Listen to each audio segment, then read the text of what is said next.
Nagkagulo na ang mga CFD pagkatapos atong debate nila. Unsa naman ni mga CFD taon na klaro man kaayo ang ilang mga aral ay wala sa Biblia. Una, kanang ilang mga santos, mga imahin,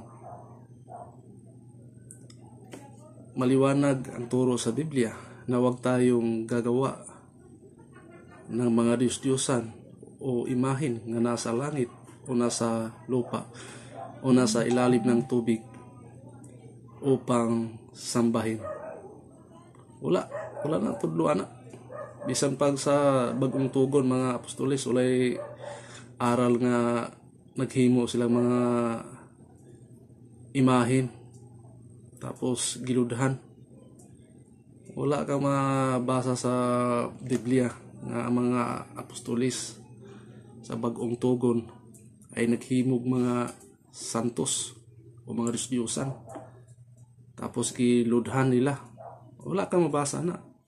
Sa CFD lang ka maka kitaan na. Tinaw tataw kayo ang ingon sa Biblia. Diri nakasulat na diri sa Deuteronomio 7:8. Basahon nato. Huwag kang gagawa ng Diyos-Diyosang imahin na anumang nilalang na nasa langit, nasa lupa o nasa tubig upang sambahin. 9. Huwag mo silang yuyukuran ni sasambahin. Tinaw kayo. Pero kini mga CFD, sus ko nagahimo di pa na ang uban yo gipalit nila pa. Gipalit tapos giludhan. Giampuan. Wala man sa Biblia, ang tudlo sa Biblia nga ayaw mo pag himog mga larawan o rebulto aron pagasimbahon. Tinaw tataw kayo nga ilang mga tinudloan ay wala sa Biblia. Pangalawa, kining Sabado, no? Dakong isyo na. Nganong nag-observe ang mga CFD sa Domingo? Ingon diri sa ilang katisim. It is the Sabbath day. Saturday is the Sabbath day. Why do we observe Sunday instead of Saturday?